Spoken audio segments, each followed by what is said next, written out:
Alright, motherforkers, let's do this shirt. Welcome to the good place. Oh, the I good place? I thought we were doing Frozen. We are currently in the good place. We really wanted to commit to theme, so we all died to bring you these reviews. As you can see, we're kind of lame. Our perfect realities look exactly the same as our bedrooms, which is kind of fitting, honestly. But yeah, we're all here. Bet you forkers didn't think I was gonna end up here, did ya? But here I forkin' am, and I'm not happy that my words are censored. We committed to this bit. This is happening for all of these. Are you sure about that?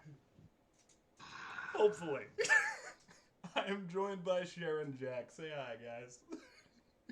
I thought we were doing a Frozen review because Kristen Bell's in it, but apparently I didn't get the memo. The I'm default already says sick of this shirt.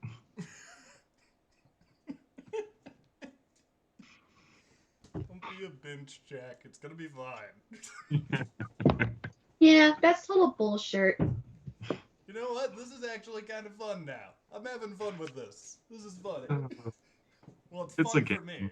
If it's not fun for anyone else, well, sorry, but it's fun for me. Sorry, not sorry. Don't lose your head, bench. It's gonna be fine. It's okay. Everything's gonna be fine. And that's how the episode actually begins. But before we get into that, how about we talk about our involvement with the Good Place? I'll go first. Uh, I was recommended this by my friend Elvish. I saw a couple clips online that confused the hell out of me, so I wasn't into it for a second. But when I started watching it, and I realized what the show was, and how it's about like this very complex moral situation with this character, and very funny humor. I was in. I became a diehard. I freaking love this show. I adore it. It's one of my favorite shows, honestly. So I'm glad we get to cover it. Jack, tell us about your storied history with this show and all of the many life lessons you've learned from it. Right, yeah. I have not watched this show before. This is. I've watched this first three episodes that we're covering today, and that's it. I have watched nothing more. Assuming you guys have both seen more than me, I do know the reveal from the finale of season one. That was spoiled for me as soon as that Really? happened years ago when that happened. That was hard to avoid. And then I thought, well, okay, that's the big reveal, that's the big twist. Okay, that's fine. And I already know it now. There's no point watching. And now, having sat down to watch it, I've really enjoyed the first three episodes. So I'm looking forward to seeing again, knowing that that's what, without giving it away this early in the video, knowing that that's the twist at the end of the season. I'm enjoying how we're gonna build to that reveal. So yeah. So I will say this as a super fan of the show and realize I'm not saying this as an insult. If anything, I mean this as a compliment. Season one is technically the worst season, Mm. even though it's still very good. Because the other seasons just get better and better. Like, it keeps building. So, honestly, I don't think knowing the big twist would ruin the show as a whole. Especially Yeah. because, I assure you, there are some bigger ones on the way. I look forward to that. One of my other favorite well, one of no, my favorite show of all time, Attack on Titan, is the exact same thing. Season one's great, but man, it's the worst season comparatively. Oh, yeah. Like, well, the way I see it is the first season is really, really good. It does a lot of stuff right, and it's really funny. It really builds an interesting world. The other seasons, we get to see more of that world, and they get to go a little deeper than they got to in season one.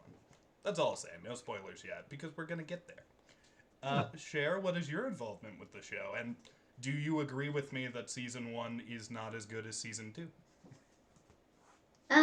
Well, I kind of similar what you're saying that I got involved because of watching different clips on YouTube, and also I like Frozen. Come at me, you benches. I will. Um, yes, and Kristen Bell, she plays Anna, so I was like, oh, I want to see what more she does. And I knew she did Veronica Mars. I kind of watched a couple episodes of that. And The Good Place, I was like, oh yeah, about The Good Place. Because my guy from the electric company is in this, that's Cheaty. And I was like, yay, I'm so excited. He was my Yay. favorite character in Electric Company, for the record. I love Danny Oh my gosh. Rebus. Danny was so hilarious. He would get so, he would get so offended by anything. He was so funny. And his little Rebus puzzles are so cute. But anyways, yeah, so I actually watched up until season 3. I'm actually almost done with season 3. Because I know there's 4 seasons, but I only got up to like season 3. So I was told I had to rewatch all the episodes again. Fork me, so. I will say, the final episode of the entire show is my favorite episode. Okay. So you have not seen my favorite one yet, Cher. But yeah, this show is really cool. Like, it really gets good later. And I'm sure if you're watching this, you probably know that. It's really neat, honestly. Like, this idea of, like, can people get better after they've already gone to what is essentially heaven? Like, it's neat. It's a cool idea. But with that, let us dig into this beautiful show as if it were a cake that we are about to stab and pry at, and look in for the little crevices of that cake to find the finest details. Examine the ingredients. And with that, we start episode 1. In dark. Why you gotta be so fork and dark? It's not dark, it's a cake! That's bullshit. I don't like your tone. I think you're being a bit of an ash here, Cher. You're a bench. I'm gonna have fun with this. I don't care. I don't care, Jack. I don't care. And this is kind of for someone that normally doesn't really swear on these things, so I'm having a great. You're still not swearing. Technically, I am. If we're counting in this universe, technically, I actually am. Oh yes, the rules of this canon. The hardcore established rules. But let us jump in. So, first episode, Eleanor is in the good place. She's not supposed to be. She realizes it. Michael doesn't. Before we super get into it, how do we feel about the characters right off the bat, like, based off of the few episodes we've seen so far? Like, obviously, Chidi, Jianyu, Tahani, Michael, Janet, a little more later, but right now she gets a little focus. And why am I blanking on the main character's name? Eleanor. Eleanor. How do we feel about, like, just, I guess, Eleanor, Michael, and Chidi? Because they're kind of the core 3, as far as I'm concerned. Well, I think Eleanor's like your typical, like, selfish bench, so, you know. That's cool. The lady died while dropping some margarita mix, got hit by a shopping cart, got hit by a fucking billboard truck for penis pills. Hey, you broke it! You broke it! That's my secret. I'm not supposed to be here, and I don't have to follow its rules. Oh, I can't do that. And much like the show, the veneer has fallen away already. Oh, God. Yeah, I knew it was gonna happen. I knew. But you know what? I don't have to be consistent. I'm a living plot hole. That's what my mom said every day before tucking me into bed. She'd say, son, just so you know, you are not an asshole. You are a plot hole. You should not exist, and you are not supposed to be here. And your invention into this world only causes problems. And I responded, thanks, Mom. Thanks for the trauma. Well, Every night for your entire life. I said every day, so I guess she caught me when I was waking up for that. But Eleanor is not supposed to be in the good place. That is the big premise.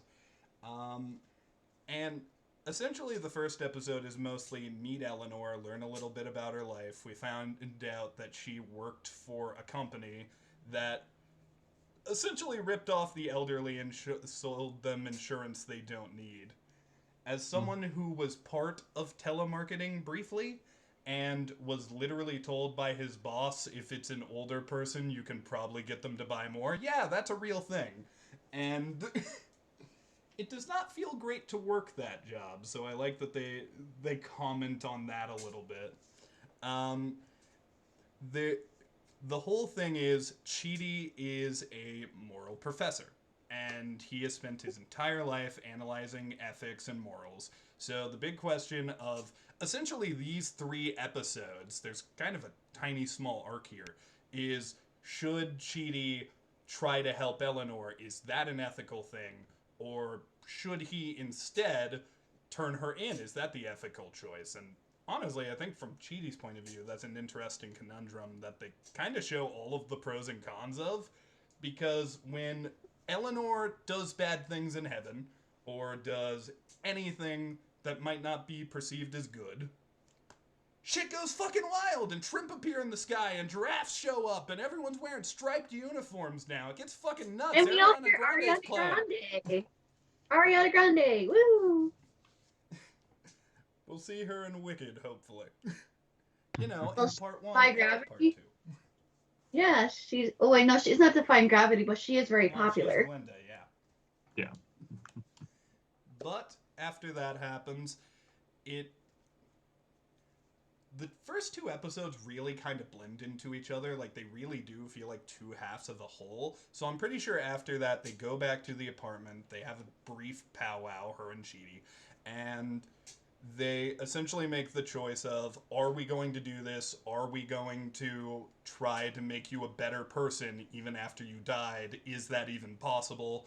Or are we going to turn her in? And that's the end of the episode. Post Ladybug attack, post giraffe uprising. How did we feel about the first episode? And Jack, I'm specifically interested in your opinion, because I want to know how this felt as like an introduction to the series. So, Okay.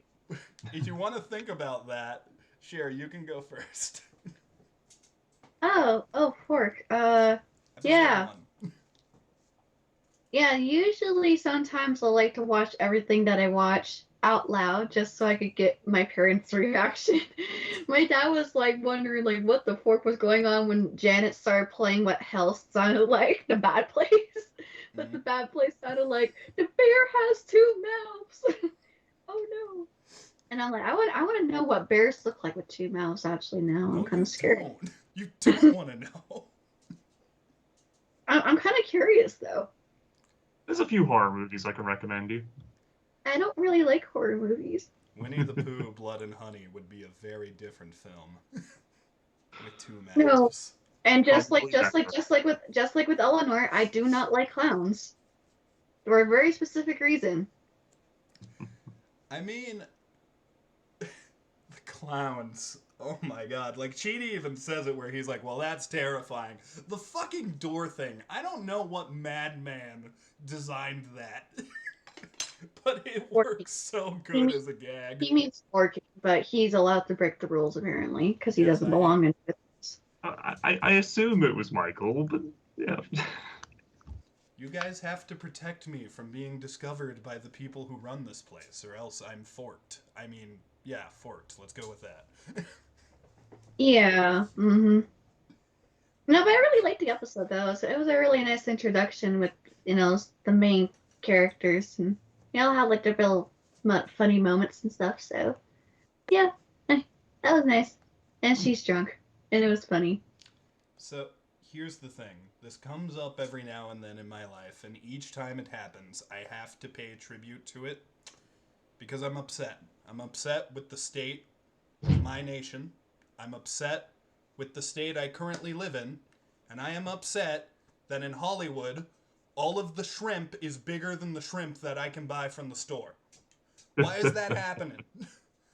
I see it, I think, oh my god, that shrimp is perfect. I wish to consume that. I wish to be a part of that shrimp and have it in my life. And every time, it is grasped away from me by the Hollywood elite. It is not fair, and I demand an uprising. The shrimp days must come. I'll give you a behind-the-scenes wee tidbit here, Neil. chances are that shrimp is a lot worse than the shrimp you have in real life, Uh-huh. because it's prop shrimp. It's probably not edible. But you see people eat it in some of these. Like, I remember a Drake and Josh episode where they had that really big shrimp and they ate it. And then someone yells cut and they spit it out and they bring out the next one. Well, maybe the shrimp is bad. Let me believe, Jack. Don't Well, tell me technically, Santa's not real. In the good place. technically they're It's dead. amazing. Well, technically they're dead, so technically they're really not going to be able to. Well, then again, Tahani in a later episode says she could taste every single flavor of the ice cream or frozen yogurt, which is interesting.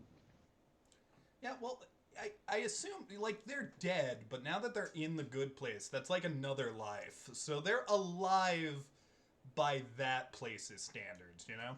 So they can still taste, they probably still breathe air, like, there's probably something going on there. I just hope they don't kick Pupcake or Custard into the sun. We'll get to that. That's how I got a friend of mine into this show. He was not feeling it. That happened, and then he was like, all right, I'll see where this goes. You had me at kick dog into the sun.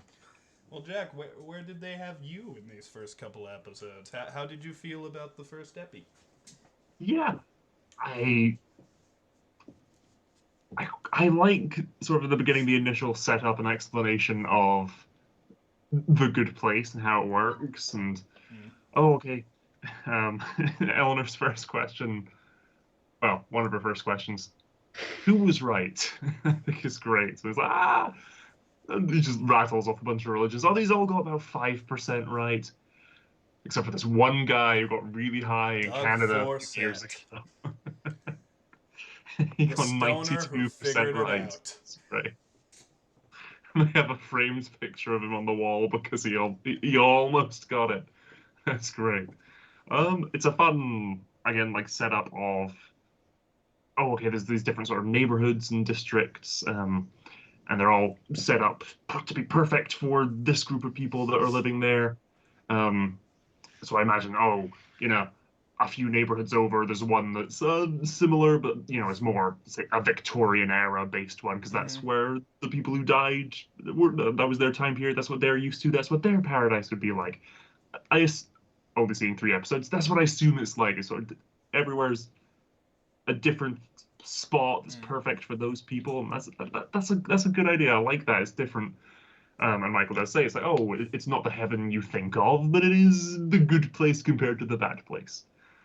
I think the idea of your decisions on Earth being almost literally gamified and like, oh, okay, you chose to have this cereal instead of this cereal. Well, because of that, you're getting a +3 versus the -4 you would have got for that one. Yep. So when you didn't use your turn signal, you were chewing too loud in the cinema. Just little things like that. I think that's really funny. But then, what I'm sure the show is going to get into, the sort of, no, let's think about that as a method of deciding whether you are punished for eternity or not. I think it'll be really interesting, the idea that this is again, I know the reveal at the end of season 1, but as presented, the idea that, oh no, this is just the top 3% of all humans who've ever lived get this. Can you imagine falling short by 1 point? Oh, yeah. And suffering eternal damnation for that? I hope, again, if there's 3 seasons of the show, these are the questions and topics I want them to cover, and I'm very much looking forward to. Well, Jack, I hate to tell you, they don't dig into any of that at all, and it doesn't no, dude, that's the whole show. Good. Can't wait. I'm kind of glad that we're covering this when we are, because Has Been Hotel just finished, airing its first season. And that's kind of the reverse, but similar. Okay, we're in hell, we're trying to redeem sinners, and hey, eternal suffering for, I don't know, saying damn while I was alive doesn't seem fair. So, maybe that's what it is. Maybe we're in a different neighborhood, and that's why we can also swear. Maybe the rules actually, well, they do say that is just in this neighborhood. Some people don't like swears, so it's just banned. Yeah, They did say. We're did say holding up that. to canon. We didn't break any plot holes. I didn't accidentally swear and ruin the whole joke. Are you sure about that? Yes. I do have 4 notes. I've started doing notes again. I've got 4 notes for episode 1. Hit me with I it. miss your notes, dude. Your notes were awesome. They're very lackluster compared to previous shows we've covered. Being who was right, thought that was great. Everyone being scored in a plus or minus system. And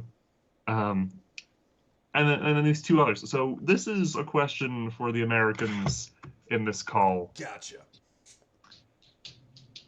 What is frozen yogurt? So it's like yogurt but frozen. It's kind of similar to like ice cream, but like it's kind of more healthier as sort of. Okay. So here's the thing. Ever since I was a kid, Jack, I have asked, what is the difference between yogurt and ice cream? And I feel like adults didn't want to tell me that they didn't know what the difference was. So everyone would just answer, "Oh, well, it looks different. Oh, well, it tastes different." What is the fundamental difference? Is there like different ingredients? Is there a different way you make yogurt? I truthfully do not know the difference, honestly, but I'm going to Google it right now for you. I mean, honestly, I was just told that it's just basically a healthier version of ice cream.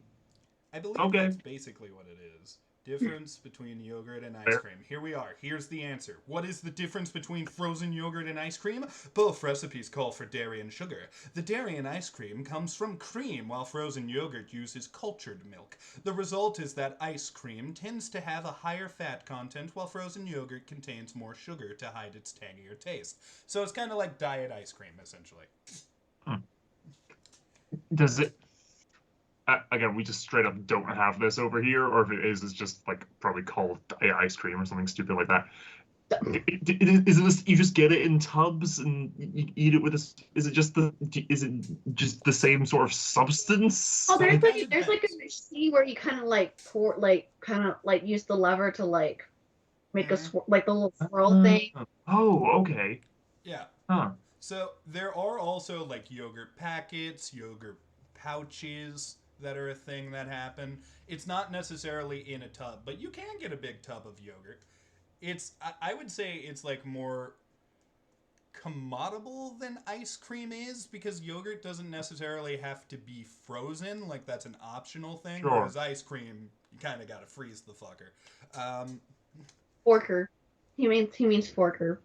Yes, I do. It's okay. Well, I'll use my forker to eat the yogurt, and all of the yogurt will fall out because it's a fork, but I'll do it anyways because I'm stubborn. I actually have a spoon right here, but I'll use the fork anyways. Oh, you have a spoon. Is it full of sugar? Oh. That helps the medicine go down? Boo. That was a bit forced. Yeah. I'm sorry, like I do this all the time with my dad. Every time he asks for a spoon, I say, "You want a spoonful of sugar?" I always do that with my dad all the time. I remember the other Oh, day. so branching from that ice cream question and yogurt, frozen yogurt, I'd never heard of this until a few years ago when I just binged through the US version of The Office.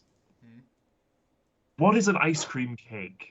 Okay, this I can tell you about. This I have knowledge with. So, it's exactly what it sounds like, baby. It's a cake made with some ice cream in there. Usually towards the bottom. Okay. You gotta keep Yeah, that it's thing usually cold. like it's like the cake, but like the ice cream is like in the middle layer. So instead of more frosting or jam or something, it's just a layer of ice cream in between, like. Yeah. Okay. Okay. And it I was also thinking, needs to like, be is the frozen. whole thing made of ice cream? What No, is going on? Not the whole thing. Well, I think there are some that can have more ice cream to the cake comparison, like it kind of varies. But it's like, how a cake can have layers. You can layer a cake. One of those layers is just ice cream. That's what it is. Okay, that makes more sense than what I I pictured. could not tell you how it is made. I couldn't tell you, but I have had an ice cream cake before, and it is quite delicious. Yeah, Okay. I had it at Golden Spoon, and I like Golden Spoon. If you cut full of sugar to make the medicine go down. Yeah. Yeah. I guess you couldn't let it go, huh? You know what, Cher? This is kind of coming back around. It's making me laugh again. You're welcome. Oh, fuck. Okay, now it's bad again. Go fuck yourself. I mean, Every time we go into one of these recordings, Neil, you should know by now, you just have to be prepared. What? Oh god, it's spreading to me now. I wasn't prepared. Oh god, we're in the good place. We're in Cher's perfect reality. We all have to make them. Oh, fork you guys. You guys are fun. I don't know how to fit. Reflection. We don't talk about. I can see through your reflection. Fuck this. I mean, fuck this. Knowing what I know now. So, any more notes or final thoughts on this episode, Jack? It ties into what we're just talking about. I need to break free from this conversation because that song was in this episode. I wish to silence you, but I know you will not be silenced. I can click the mute button on this end if you like. Tempting. No, I I remember. Speechless.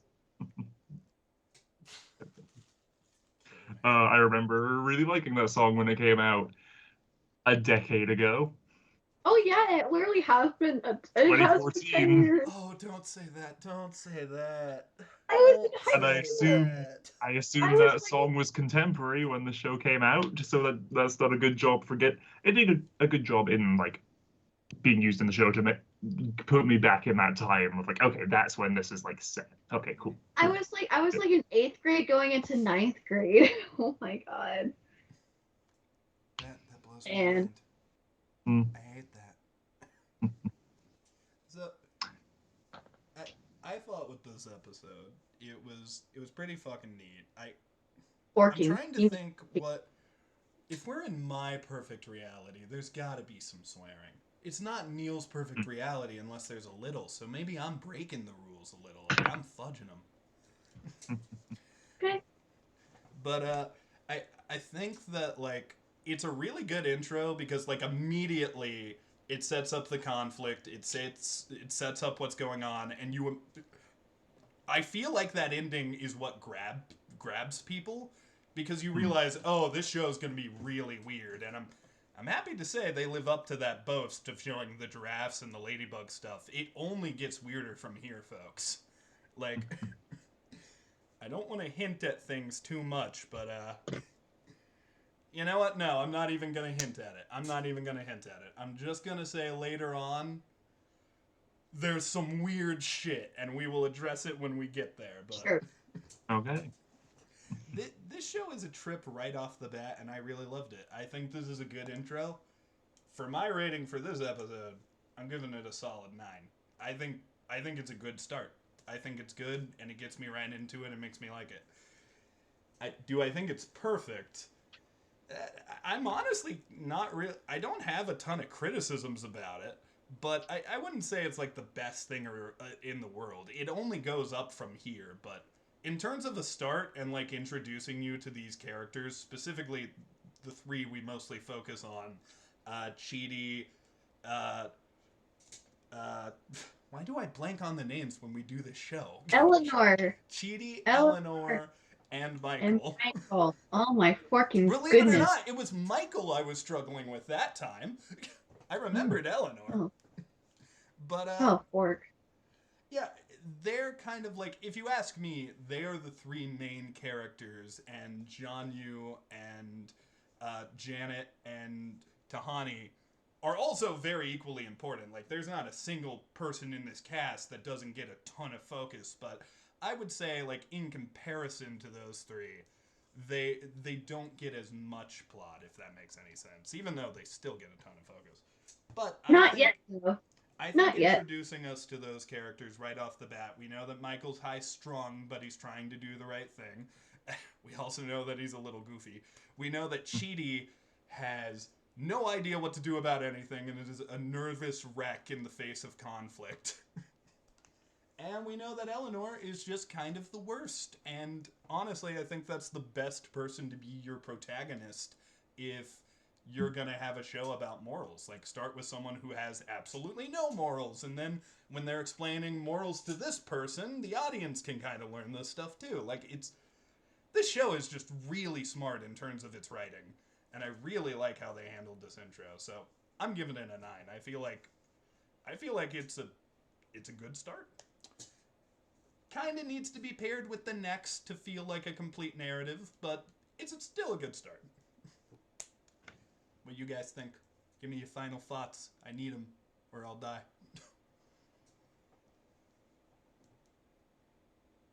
You just want me to die. I think that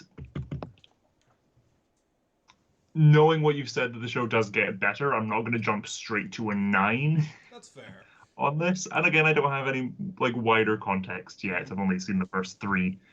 And again, some spoilers down the line, but not many. I think I'd give this episode...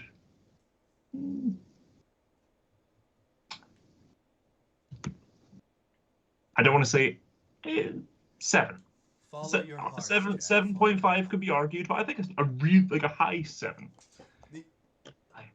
The only reason I said 9 is because I do have that context, and I'm viewing it as like, oh, this is the first of what's to come, and for that, I think I praise it a little more. But I think a 7 is completely fair. I think again, the performances are all fantastic. The writing, a lot of the jokes. There's a couple jokes that didn't quite land, but everyone's putting on big fake smiles, and it's over the top, and it's heaven, and I'm like, okay, it still works, though. That's good. I'm sure some of the jokes are meant to be a little bit awkward because of that sort of veneer. So that all works quite well. I like the practical sets and everything, the streets that we keep going back to, the sort of bit of a town, bit of a village. Having never been, it feels very Disneyland to me, the sort of not in-your-face colors, but bright and friendly sort of pastels and everything. It's very well made up, the sets and the environments. Some of the CG is a little bit spotty, but it's 2014 and it's a TV show. I'm not expecting MCU quality. Actually, it's better than most MCU quality these days. Shots fired, I mean it. Which is not the fault of the artists, to be clear. I enjoyed it, and I look forward to more. And I did just double check, as you were saying that, Neil. Episode 1 and episode 2 did air back to back. I was wondering. Monday, September 19th, 2016. So wow. We 2 years after Ariana Grande. Huh. Oh, that specific song. You want to hear something gnarly, though? In 2 years, that'll be a decade, too. Wow. Time. We'll see how long it takes us to get through the show. We might get our final thoughts on the final episode out by then. All I'm saying is time is a fork and bench, man. It sneaks up on you. Oh, yeah. Share final thoughts and rating of episode 1. Kitties and puppies. I approve. 8. The only plush I have near me is very dusty, so I'm not going to show that on camera yet. But the only plush I have near me is of a Bakugan, so nice. It's specifically praised. The nearest plush I have is this Totoro, so he's just going to sit here. Oh, I have plenty of plush. I have this giant sailor Hello Kitty. This is when Cher reveals that she is in a mountain of plushies and has been this entire time. I assume that's what Cher has instead of a chair. Well, weirdly enough, I guess I do have one more plushie that's kind of big. It's not as big as your guys's, but here's my ramen noodle cup I won at a theme park. This little Hello Kitty thing will turn 10 years old in May. Oh, let's get a shot for the thumbnail of all the plushies. Shot for the thumbnail, everybody. Shot for the thumbnail. Here we go. For fork's sake. Jack, you're failing to perform. There we go. All right. Jack, your fucking face. That got me. I just put the noodle over my face. So. I do reaction videos, Neil. We need to have over-the-top faces. I also have a Moana girl. You know, this is our good place. We're so happy here. Fork. Surely there won't be any reveals that reveal that this isn't so good and these plushies are consuming our money and somehow making our lives worse. But share final thoughts and rating. I said 8. Oh, an 8's a fair number as well. I think that the first episode is pretty damn good. And I think that, like, the reason I rated it, what's weird is, in terms of, like, funny and jokiness, I actually think some of the following episodes are better than the first episode. But, like, I don't know, man, just looking back, that first episode's kind of a classic now. So, I really like it. But, with that, we jump full force into episode 2, and we find out just how cool the good place really is with flying. Dude, like, look, I'm gonna be real. If it turns out that the good place is 100% actually what happens when we die, and we get to just fly around and do whatever the fuck we want, Fork. I'm cool with that. I'm okay with that. That sounds like a decent afterlife. And, you know, this episode starts off with a couple of flashbacks, which there weren't a ton in the first episode. I think there was one to show where Eleanor worked, but flashbacks are going to become like a pretty big part of the show going forward. And this episode shows us that Eleanor, first of all, they have a meeting to talk about what went down with the giraffes in the Ariana Grande. They immediately, Chidi and, like, Eleanor know it's her. Chidi's trying to figure out if it's wise to help her. Michael mostly lets it go for now once everything, like, starts to look normal. Like, he's like, yeah, well, everything fixed itself. He lets it go. He's a little concerned about it, but for now, Michael is satiated. Chidi goes through, like, whether or not it would be morally right for him to help Eleanor. Apparently, Kant says that he can't do it, like, attempting to help him is a fool's errand, but according to Aristotle, morals are something you practice every day and you get better at slowly. So when they're presented with the idea of flying, Chidi wants to use that as, like, a chance to test Eleanor and see if she is a good person or even has a chance at being redeemed by saying, hey, give up this thing you want, help everybody out, let's do that. And she agrees to do it. She does pretty well at first. Like, I honestly thought she was doing pretty decent. So if she would have just stopped when Chidi, like, talked to her, I think she probably could have gotten away with getting some flying in. But she does keep going, and flying's gonna last for 5 more minutes. Janet brings up that they do not have time. So Eleanor makes the decision to put the trash everywhere, and lo and behold, that has some bad endings. But first, let's go over to what's going on with Michael and Tahani. Michael's not as satiated as we thought. He's like, I don't know what happened. It's weird. It's strange. I have no control over it. He's skeptical. He's looking around for the problem. And he learned what sweat is. He does learn what... See, when I rewatched this, I realized I completely forgot the sweat joke. What do we do with it? Do we lick it? No, you dab it with a rag. That's the bit. Okay, and then you lick the rag. I see. Michael is... It's like, seems stranger, but okay. He's learning about humanity one step at a time. He'll get there. I'm sure he'll get there. But, after that, Tahani decides her plot for the episode today is going to be taking care of Michael and trying to get him to calm down a little bit. They have the every flavor yogurt, which I'm a little concerned about that because they say it's every single flavor. Is this like a Bertie Bott's Bean situation where you can get, like, stuff like vomit, dirt, and weird flavors in there? Are they eating computer parts when they take a bite of that? These are the ethical questions I ask myself about media. Huh. I think we later see a menu at the yogurt shop, so maybe I can find out my own answer then. But Jean-Yu and Tahani spend the whole episode trying to figure it out, and Michael believes he finds the reason. There's a dog. He doesn't think that dog's supposed to be there. He kicks it into the sun, which is the moment where my friend Kyle went, the show might have something for me here. I'm gonna stick with it. Michael later ended up becoming Kyle's favorite character, so that moment probably stuck with him in some way. But yeah, it's weird to see this guy who's in heaven and taking care of everything, essentially, kick a puppy into the sun. I'm gonna be real, that was not what I had on my bingo card for the show, but I enjoyed it a great deal. Sure, you better hold on tight to that puppy. Not Cupcake. Cupcake didn't do anything. Well, the sun is unforgiving. And see, it's not Pupcake, it's a construct of Pupcake, incapable of feeling pain or love. He doesn't love me?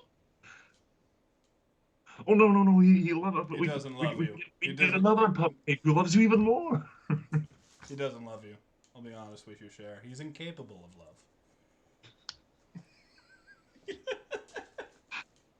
Moving on. I look forward to that bit getting more explanation in future as well. Just that it's not a real dog. It's a note I have for this episode. Mm-hmm. Knowing again the season 1 finale twist, I've written here. Everyone else seems too nice, Mm-hmm. and I'm gonna briefly drop the veneer of keeping this spoiler-free-ish. Gotcha. Skip forward 10 seconds if you haven't seen the show, but I'm assuming everyone watching Maybe this has I'll seen the show. put in the description a time code for that to help everybody out. Yeah. And if Okay. you blame us, it's your freaking fault. That's the I'm gonna be spirit, quick. Cher. Yeah, in my notes I've just put that they're NPCs. I've said the NPCs are too nice. I don't know if that's a fitting analogy for this, but yeah. I'm That's- not going to tell you if it's fitting or not, but I am going to say I understand where you're coming from with that. Yeah. And if you don't believe us, why don't you listen to that Billie Eilish song? That pretty much sums it up all. Which one? Which Billie Eilish song? Bad guy? You know which one. I don't know which one. Is it Bad Guy? You know To exactly die? which one it is. I'm not. I know so little about Billie Eilish. I've named all 2 of the Billie Eilish songs I can name, and neither of them seem fitting. We Are failed you you sure about today, that? Cher. We failed you. Are you sure about that? No. Inform us. You know in your hearts. You just have to dig down deeper. That bad guy seems fitting because Eleanor's a bad person, but I don't see how this applies. And No Time to Die has the word die in the title and is a James Bond song. Wait, And Billie those are the Eilish only did 2 a Billie James Eilish songs Bond I can song? I didn't name. know that. Yeah, she did the one for Daniel Craig's last one. Yeah. I did not Yeah. know that. And then again, you have to ask yourself, what was I made for? Is that the name of the song you're referencing? I'm going with Did that. Billie Eilish do that? Billie Eilish didn't do that. I feel like I know that she did that. Are you sure about that? Barbie references now.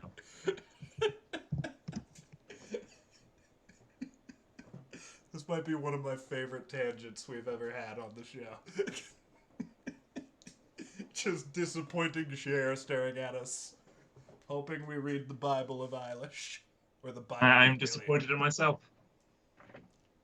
Goodbye, Jack. Have fun in the bad place. He just went He to went hell. to go the distance. I thought he was going to be able to go the distance. No, Jack, come back. Come back, Jack. Save me. Don't leave me alone. Oh, you poor unfortunate soul. You'll be fine. I'll take the bad place. All right. Did you just call me a poor unfortunate soul? That just clocked.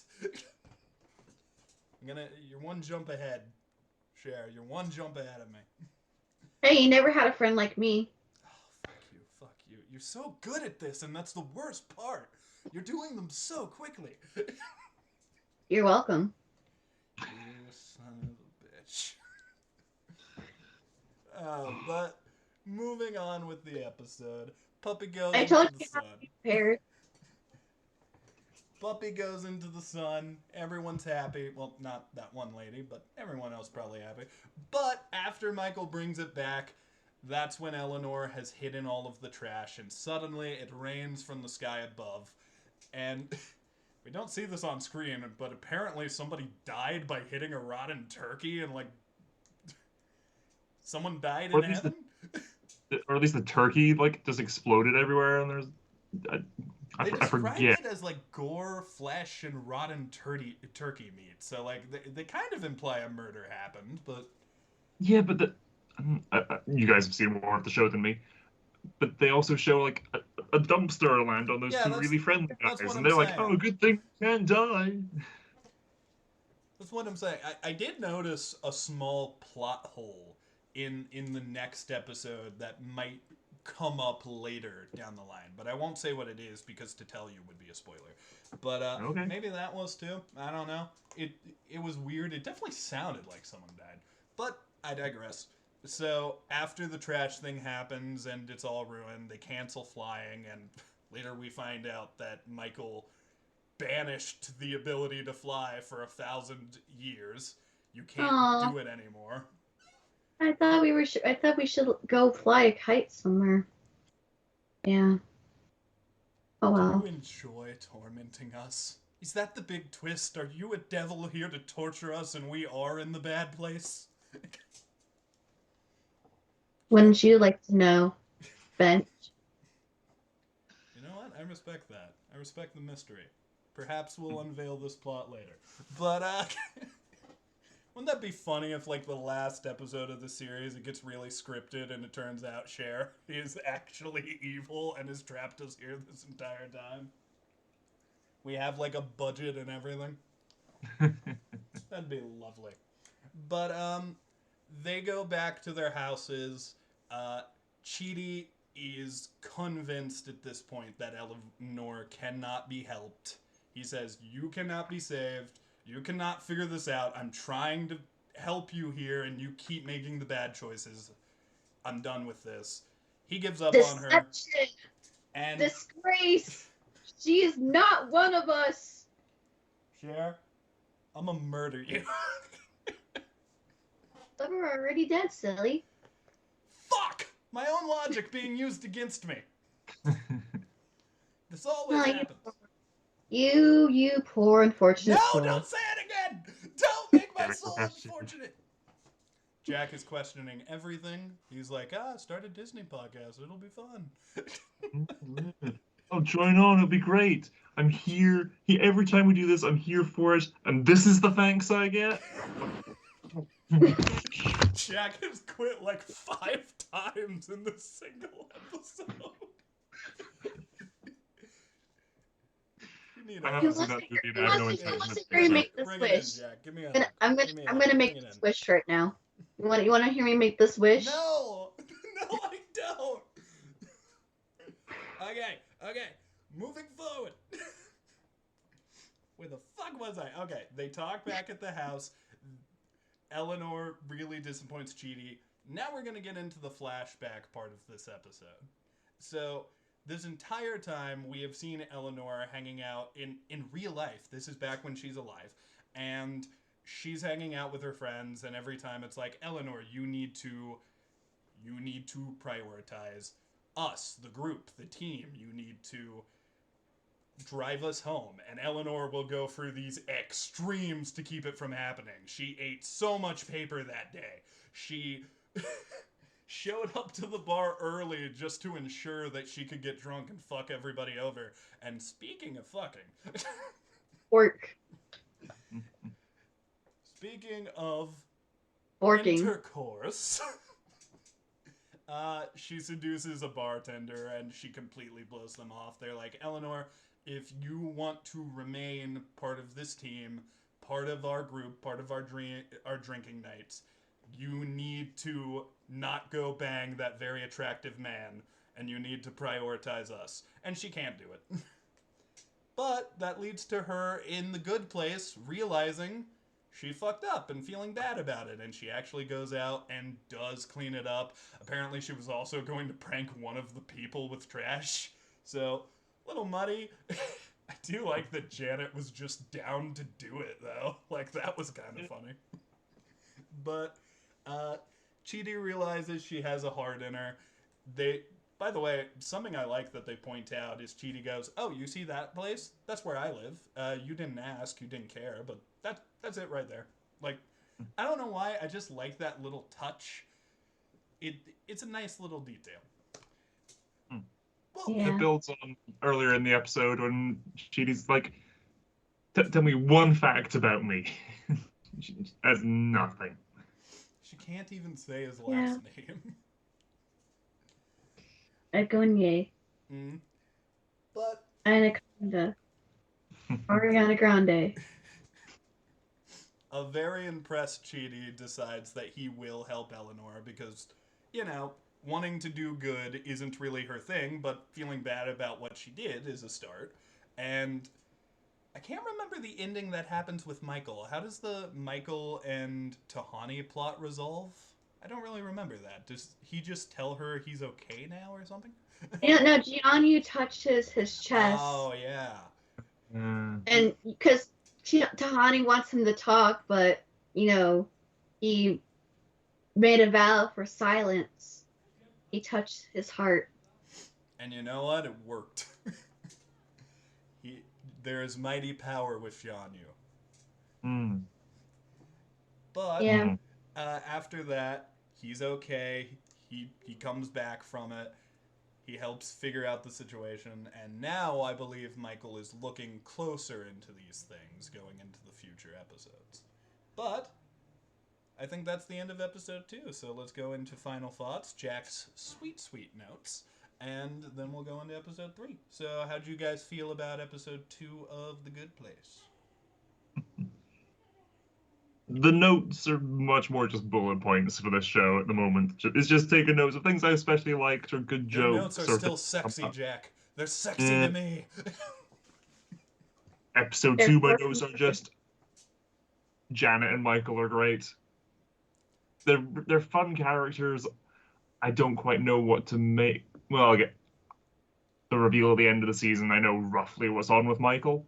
But I like how he's going about it. I like that writing this as The Good Place, Michael is a name often associated with heaven, the Archangel Michael and all that. So it's like, oh yes, he's an authority figure in the good place. It's like, okay, good, that makes sense. But then he this is his first neighborhood. He still fumbles a bit with he's a bit socially and not so well, yeah, socially inept. I'd say. Just what do I do in this situation? I'm sweating. What does that mean again? Just not understanding a lot of human. He's not good with humans yet. Yeah. Yeah, not great with humans yet. I assume he'll work on that, but yeah. And then Janet is like Alexa, I guess. But fun, and then again the whole idea of I think it's the next episode we get into it of trying to teach Janet to be better at this and be my assistant, and her like just like a child just picking up on things and just repeating them. And no, I'm looking forward to where we go with both these characters, and I'm really enjoying them as we are. So interesting you bring that up. First of all the character dynamics in this show, and there are some good ones, I think that Janet and Michael might be my favorite, but I'm also going to say it right now. You can't really tell from these 3 episodes. Even season 1 as a whole, you might not be able to tell it, but by the end of this show, Janet is my favorite character. Okay. That bodes well. I love Janet. They do so much funny stuff with Janet. Again, even just in these early episodes, just that joke of asking when Eleanor's asking for the outfit change. Oh, can Michael see all this, or is this like an incognito browser sort of situation? Janet's like, oh no, and then immediately goes to what the first question was most likely being from everyone else. What sort of porn would you like? Good, good. Keep these jokes coming. The bright and smiley, happy face. Just yes, I am here to help. It's great. The next 3 episodes we do, I believe one of them is a Janet episode, so I look forward to talking more about Janet. So what would your do you have any more notes? I was going to ask about your ranking. Um, the two of them are great, and then the bits about everyone else seems really nice. And bearing in mind what I know from the finale is like, what's going on there? I think my rating for this episode, I think, and again, I'm deliberately, I think I'm consciously ranking. Sorry, I'm consciously ranking this show a little lower than I would for a shorter show, just so that I have more wiggle room without going beyond 10 if things get amazing. So I think episode 1 was better, so I'm gonna have to give this one a 6. But it was still good. Like, I think setting the precedent of episode 1 and episode 2 being a 7 and a 6, I think I'd consider a mediocre episode to be like I'd give that a 3 by comparison. So that these are good. I'm just conscious that I need room above this on my scale. I feel you. I mean, I think for me this episode was probably a I'd say probably either. I'm about there with you. I'd probably say about a 6 or a 7. It's a good episode. It sets everything up. It establishes like Chidi's dilemma during all of this really well. Like it really sets up that like he can't really handle the situation he finds himself in. Like I think they even say it at some point where they're like, this is a moral quandary that would stump the philosophers, and yet I'm in the middle of it, and I don't know what to do. It's a really neat situation, especially because, like, and I clocked this when I first watched the show, and it was, like, my big question going forward. So I will talk about this, and I'm going to present it as if I don't know the answer to this. But I really wondered what was going on with his soulmate, because like they establish when you come to heaven, like your soulmate's there, and Tahani is with hers, Jianyu. We see a lot of other examples of people with their soulmates. So the question I had was, well, if they made a mistake with Eleanor, that's one thing. Like they kind of immediately say like, oh no, there isn't another Eleanor. Michael just made a mistake, but that made me go, well, then where's Chidi's soulmate? That was my big question going through this for a little bit.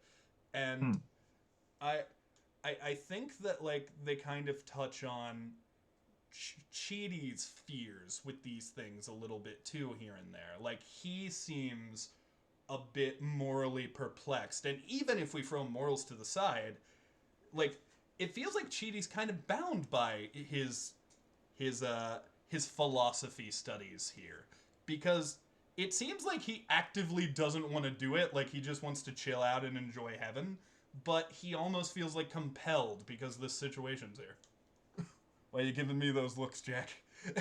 He's been forking off. The voices. Am I making voices? The static. Oh, there's static? I didn't hear anything. It's gone now, just towards the end of that sentence there. Happened. Just I'm sorry. very, very demonic sounding for a moment there, Neil. Are you sure? Maybe you don't belong here. Maybe you do belong in the bad place. Don't worry about that. I went demonic? Yeah, maybe. Yeah, it really did sound like demonic, like you belong in the bad place. But it's okay. You'll always be in my heart. Recording. No, but yeah. Look. Sometimes the demon Pazuzu wants to come out and say hello, and Forkin Pazuzu. Oh. I appreciate the reference, but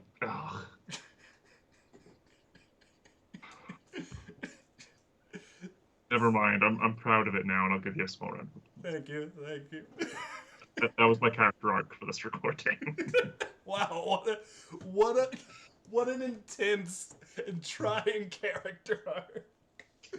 I you know what, I'll go with a 6. I think it's a good episode though. I think there's a lot of good stuff in this one, and I think it's really good setup for the future. Cher, what's your number?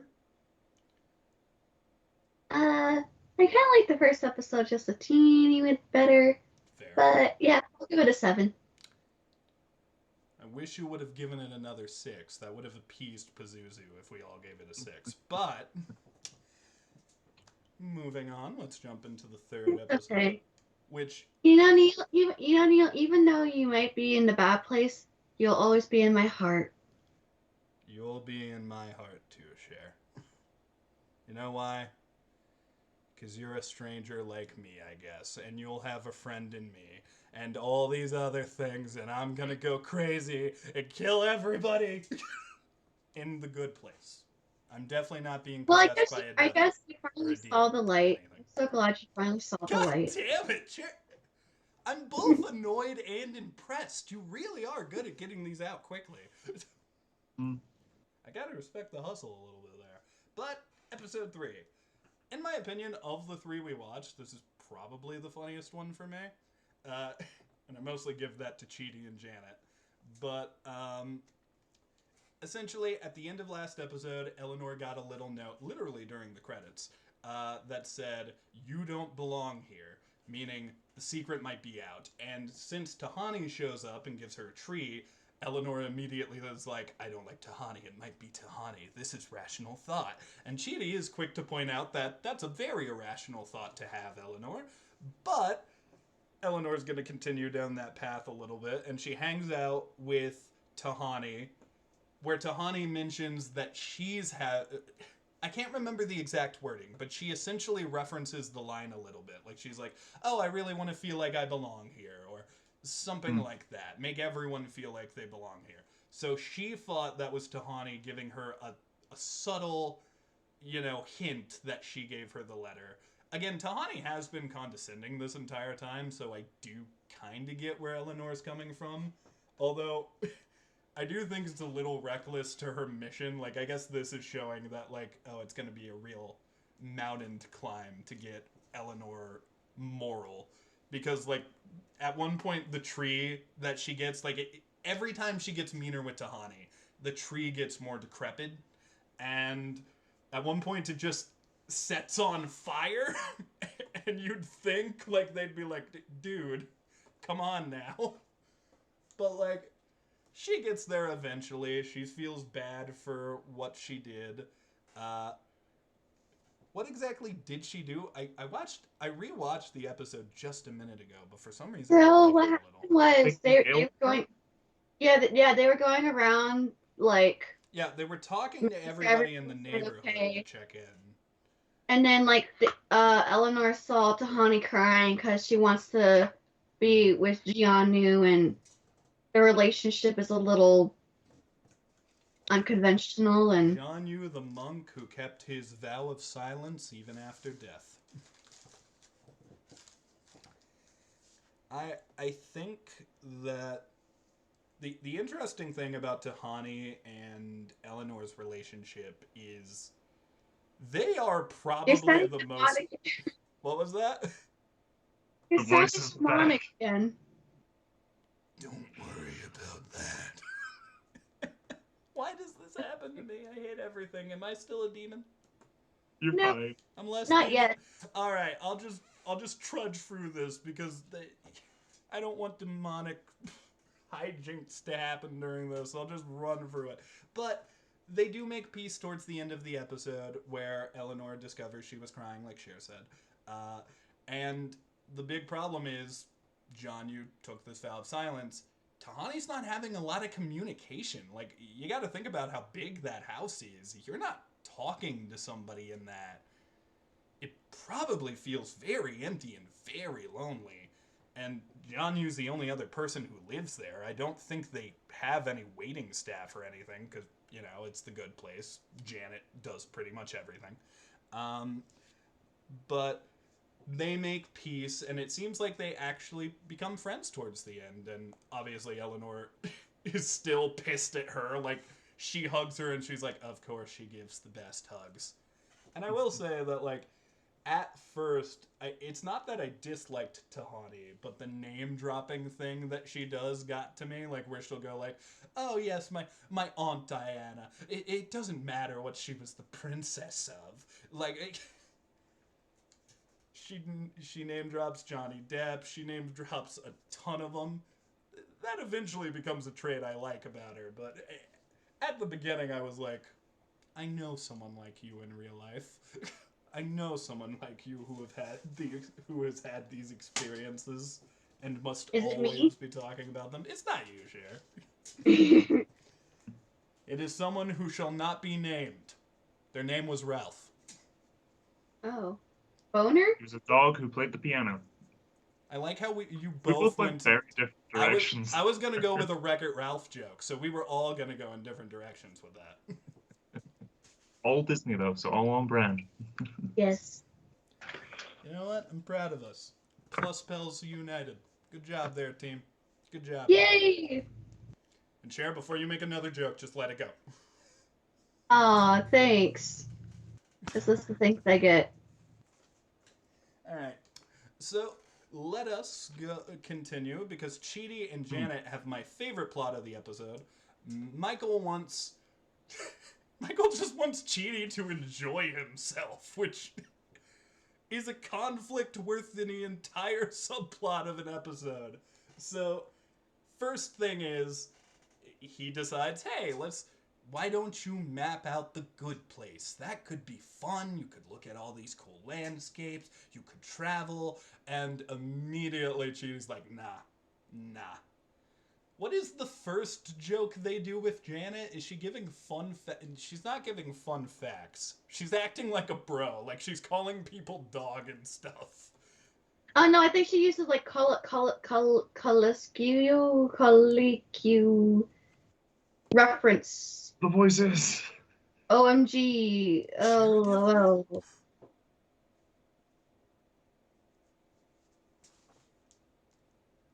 She says, "Where's the beef?" I remember that. I remember where's the beef. She also said hump day. Yeah, she's just dropping things that Michael is like told her, or things people say, or in like commercials, or I think she's things trying. people find appealing. Yeah, I think she's trying to be relatable, and this is how she translates that. Then the second point, the whole thing is like Janet doesn't know how to interact with humans. So the second thing they do is she starts giving fun facts when Chidi is... What is the second hobby they recommend for Chidi? What was that after the map making thing? Journalism. Wait, Journalism. No, that was the third one. Because that's when Janet goes into flirty mode. Yeah. There are a few lines that make me blush, but that last line Janet had with Chidi, that was really funny. I don't remember what Chidi's second hobby was for the life of me, but essentially the whole thing is Chidi is not happy with these things. He is kind of into the journalism idea, but he's like, oh, I don't like deadlines. I like to write, but I don't like the idea of like being on a schedule. And I'm pretty sure that's when Michael goes, hey, look,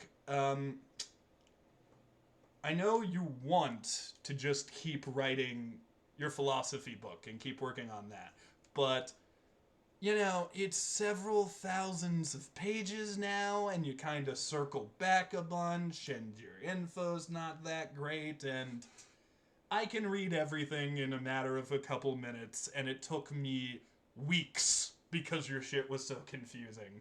And this makes Chidi feel like he is a problem. He's not doing well. He's probably not even fit to teach Eleanor. And Eleanor does not reinforce that because when she was hanging out with Tahani, she stole her diary to try to prove that she was the one who wrote the letter, which honestly I think was kind of smart because I didn't even think about that at all when I first watched the episode. I thought she was just stealing it to get shit on her.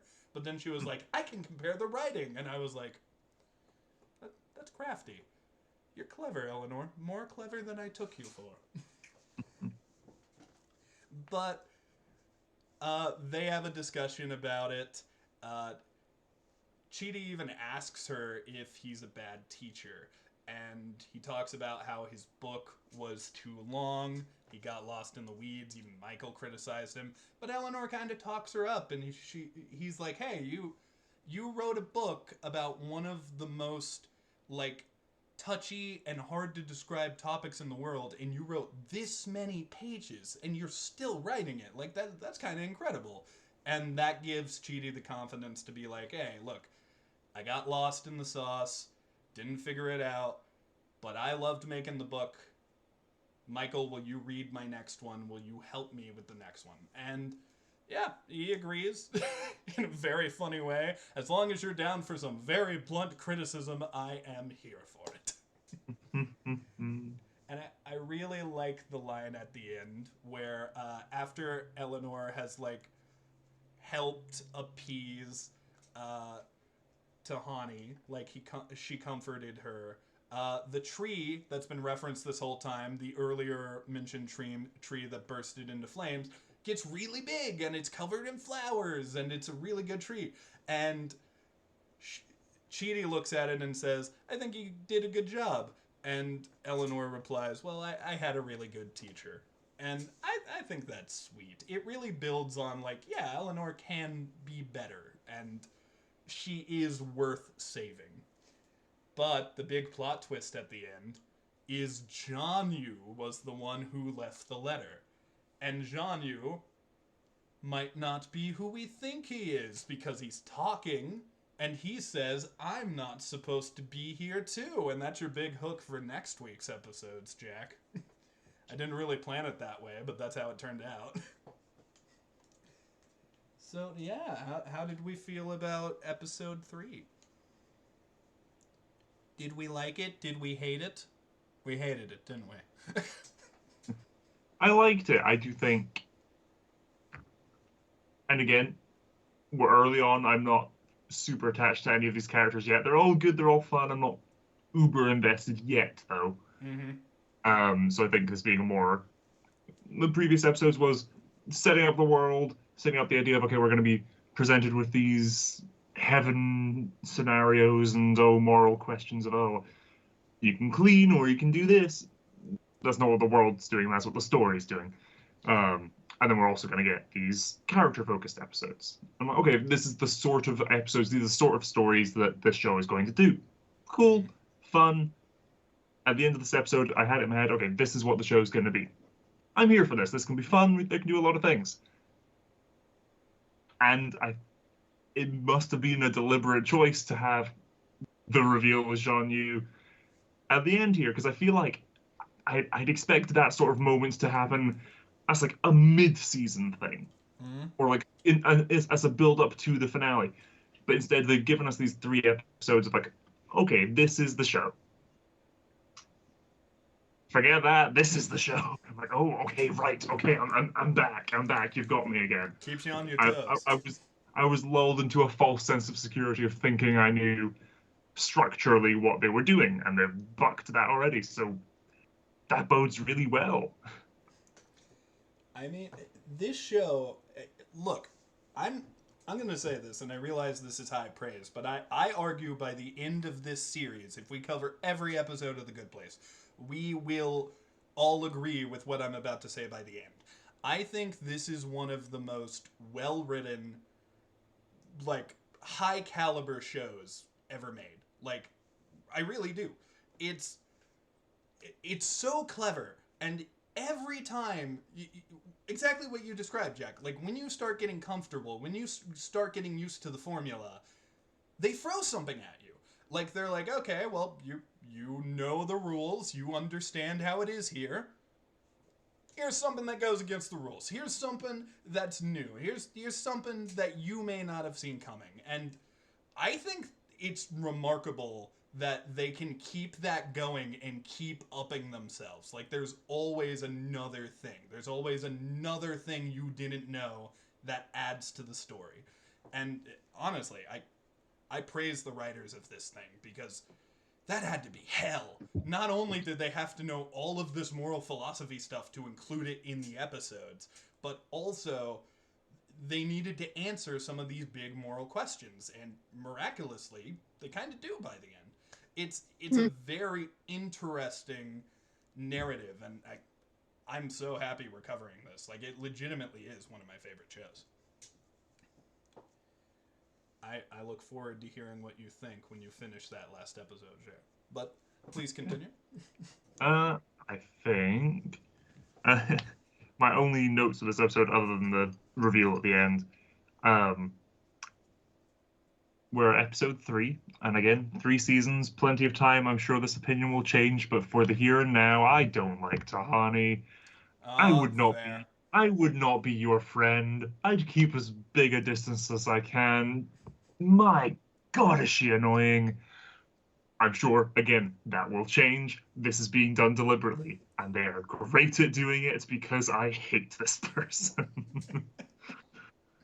Even, it's like, okay, like, I agree with Eleanor, and again, when Tony, like, breaks down and is, like, humanized a bit more, it's like, okay, sure. I am waiting for the reveal that she's doing a fake accent, because I cannot stand her forking voice. If she isn't doing a fake accent, I'm just going to have to live with that. But I have friends from Oxford. I have friends who have studied at Cambridge. I've been to London. No one sounds like that unless you're taking the piss. If I'm wrong, I'm wrong. But I currently, and I'm sure I'll get used to it. But I cannot stand this character, which is intentional, which is absolutely intentional. So they're doing a great job. Do you want to know if her accent is fake or not? Because you're offering that information to me, I'm assuming that it's not, and we're sticking with this. It's not. They're sticking with it. That's her voice. I feel you, though. And I look forward to finding out more about her character in order to justify that. I think Tahani is a good character by the end. I will say, and this is going to sound bad, but I promise it's not bad. She is a good character. She is, of the main characters, she's probably my least favorite, but I still like her by the end. The show does a good job of selling her. But again, this is episode 3. Plenty of time for that to change. Of course. It's episode 3. Plenty of time to change. Yeah, this is just a taste of Good Place so far. You've only begun. You've only had a spoonful of the frozen yogurt, not sugar. Share. Well, don't worry. Soon we'll be finishing it through the circle of life. That was maybe the worst one. I don't care what you're gonna say. Well, Cold never bothered me. let the review rate John. Cher never bothered me anyway. Okay. I think I'd give this one a 6 as well. Another 6 for this one. I think... Good. Go ahead. Weakest of the 3, but good. That's it. Weakest of the 3, but good.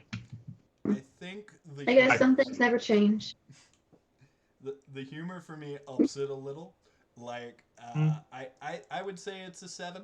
Potentially a 7.5, actually. You know what? I'm giving it a 7.5, because I think that moment with Chidi and Eleanor was pretty good, and establishes, like, they're not always going to be at each other's throats. They are going to have moments where they care for each other.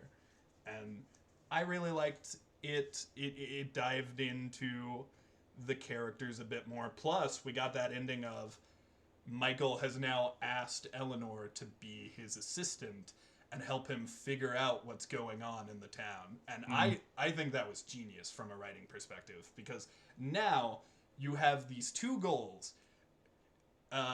Eleanor wants to stay hidden and wants to figure shit out, and Michael is directly the opposite, and now they are forced to be together and interact with each other. It's just good. it leads into so much shenanigans and so much interesting stuff. And plus, the possibilities of where they can go with an idea like that when they are directly at odds and one of them knows it, one of them doesn't, is really funny from a comedic standpoint. Like, this show is clever as shit.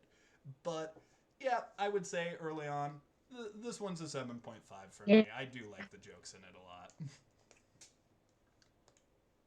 Cher, may we hear your final words upon this episode and rating of such episode? Oui. Go beans. Go for it. I like the relationship. Okay. I think it's a really nice relationship with the core people that are dead. And Tahani is very condescending, and she's like, "Hello, Eleanor. It's very nice It was to almost meet you." Doubtfire there, Cher.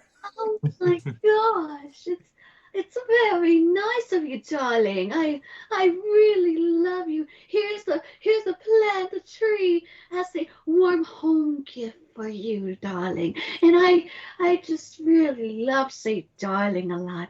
And I love being in flowy dresses and walking around like some primped up giraffe. Yes. They make Your fun- words, not mine. They make fun of Tahani's height a lot in this show. But what is your I give rating? it I give it an 8 because I think this was really funny. I'm with you. I think the humor was up there. Yeah. I remember the Janet moments most because like this was my Janet. this was my first moment of realizing, oh, they're gonna do jokes with Janet. Like Janet always kind of felt like she'll get a couple gags here and there, but her main deal was, I'm here as like a plot tool. If you need something, I can give it. But like, she does develop further, and these are kind of the beginning steps of that. It's weird revisiting the show because I've seen it, I believe, somewhere along the lines of like, this might be my 4th time seeing the show as a whole. Because I watched it once on my own, I watched it once with Buddy, and then I showed it to, I believe, my brother. And now I'm showing it to you, Jack, and Sherry's as well. But this show has become like kind of important to me, and I really look forward to seeing like how you enjoy it. I love showing it to people, I really do, because by the end, everyone has a favorite character, everyone has a favorite joke. It really is a bit of a narrative journey, this show, and I'm glad that you two yahoos are gonna go on it with me, and we get to talk about it online. I'm very excited. Yay, we're going to go into the unknown. Woo! I was going to make that joke too, damn it. I was going to say at the end of this episode, well, I guess the next one is Into the Unknown or something like that, but fuck you. Fuck you, Cher. I'm breaking the rules. Yeah, will just Eleanor cuss do you the out. next right thing? Stay tuned. Will Eleanor find out how to stay in heaven? Will Chidi ever get pills for his stomachache? Will Tahani be able to please Jack as a character? Will John Yu be plot relevant? Find out. Same good time, same good channel. All right, let's all do the plugs. Cool. I really do hope Eleanor does the next right thing. I think that's how I'm going to end all of these going forward. Just do the Adam West Batman thing. I was getting more Legends of Korra there. Aw. That's not a bad comparison either. I love that guy. Republic City under attack. They're in the booth with me. Yeah. Korra's a good ass show. I gotta revisit that thing. It was a fun show. Yeah. Well, I still its prefer moments Last are high. Airbender though. I mean, it was a good show. I just still prefer Last Oh, Airbender. for sure. Absolutely. Full Of agree. course. Full agree. My favorite episode of all of Avatar is in Korra, but full agree. Discussion for another time. It's the one episode. But let's go into plugs. My cabbages. All right, that's Cher's plug. Jack, Support Secret shirts. tunnel. Okay. And I'll say drink cactus juice. It's the quenchiest. It'll quench you. But plugs. No, Share, actually, plug thyself. no. Actually, the funny thing is, one of my dogs, because I have 4 German shepherds, she's the oldest. So whenever I had to get her to get up to go somewhere, I say, Athena, yep, come on. Oh, that's adorable. And she responds. She actually responds and gets up when I say yep. I guess this is kind of relevant. This will be the last story we tell before plugs, but my cat is named Mortis, and, you know, I've called him this nickname so much he answers to it. I call him Momo, and he does answer to it at this point. Oh. He's a sweet kitty. But share! Plug thy shit! I mean shirt! Plug your shirt! Oh, you mean this shirt? You Yeah, know, that it's based shirt. off like With the letter it's Q based on off it. like Harley Quinn. You know, because I was actually really into like Tara Strong stuff. I actually did some cosplays about her too. But anyways, hello fellow people. My name is Cherise, Share from 2000. A couple of weeks ago, me and my fellow YouTubers here did a dragon tier list that is now on YouTube as of February 10th. There are some echoes in there. I don't know how to fix that because I'm not tech bound. But I hope you guys enjoyed 2.5 hours of content, which is actually that's actually my longest video right now. Wow. That is my longest video. I think my videos usually average between like 15 to 20 minutes. But yeah, that's my longest video. So if you guys like dragons, you should totally check out that video because it was a really fun conversation in honor of Chinese New Year. And for March, I think I might talk about Wish because I feel so conflicted by that movie. The Talk movie, about Wish. yeah, I wish that it was movie. Yeah, that movie made me conflicted. And then in April, I might do Danny Phantom in honor of the 20th anniversary. So that's going to be fun. And I'm sharing this news to everyone. I'm graduating from college, so yay! Hey, I get my congratulations. associates in May. Great news. So Slow claps videos for might that. be. Oh, thank you. Videos might be a little bit of a delay just because I'm trying to get ready for not only for my graduation but also a cruise to the Caribbean. So if I don't do stuff on time, I apologize in advance. Also, pork you guys. Jack, it is your turn, my friend. Oh, follow me on Twitter or X, Facebook, and Instagram. And like and subscribe to my channel, as well as my second channel, Share Your Creations. Okay, now you can go. Cool. Hello, for now, they're on the Time Jack of all trades. My channel's in the description. Hop over there. It's primarily reaction content at the moment. Later this week, I will be recording my reactions to the final 2 episodes of Adventure Time, Fiona and Cake. It's been a lot of fun. The last episode was a lot, and based on the comments I've been getting, I managed to catch something and predict something that not many did, and I'm glad for that because it was such a good payoff in real time when that reveal happened. But there's still 2 episodes to go, so oh my god, what's going to happen? That's going to be the next 2 weeks. Is going to be the ending of that show, and for the 3rd time on the channel, I will be reacting to the finale of Adventure Time because there was the main show ending, and then there was Distant Lands ending, and now Fiona and Cake is ending. And it's been a ride. It's been much better and much more than I was expecting for this. I thought it'd be a goofy, fun sort of spin-off alternate universe show. But it has been far more tied in with the lore and the world that the original show set up than I think anyone was expecting. And there was with such a fear initially with HBO Max that the show was just not going to happen, or maybe even just not be released even when it was finished, that we still got it and it was still this good. Fantastic. Absolutely loving it.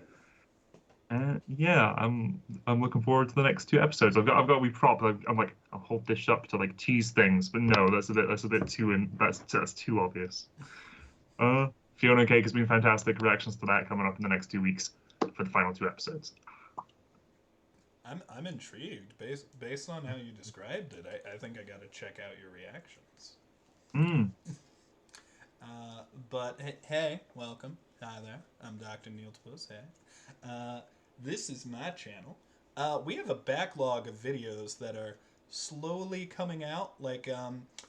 We have done the entirety of Undertale and I say the entirety of Undertale. The Undertale pacifist run. We're doing genocide soon. Uh, that's a fun sentence to say. We have, though, also finished Spider-Man PS4, the first Spider-Man game. We are about to start Miles Morales on Twitch, and once we finish that, we are going into Undertale Genocide route.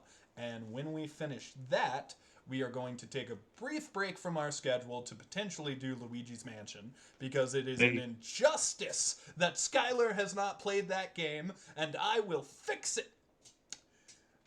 And after that, we will be doing Spider-Man 2. So just watch out on the channel, because, again, there's a ton of stuff that is currently uploaded and is just waiting to be premiered. So that should be happening in the relative future. And if you want to support this channel, hit the subscribe button. And if you want to support Twitch, go to twitch.tv/drneiltopus. I can think of no better way to end this video, because I just did the Adam West thing with The Good Place. I might as well do it with us too. So, will Cher make more Disney references that go specifically with song titles? Is the sky blue? Yes. Yes, it is. Will Jack turn into a griffin? I couldn't think of anything for Jack, so I chose that shit. Or will Jack actually rate an episode higher than a 6? Oh, for sure. For sure he will in this series.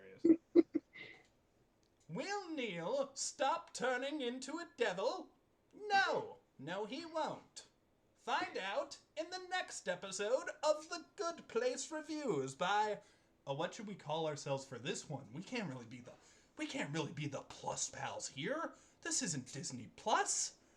Are we like the Netflix dicks? What do we call ourselves here? Is this the Critical Place? What should we call this review show? Let's decide right now on camera without any workshopping whatsoever.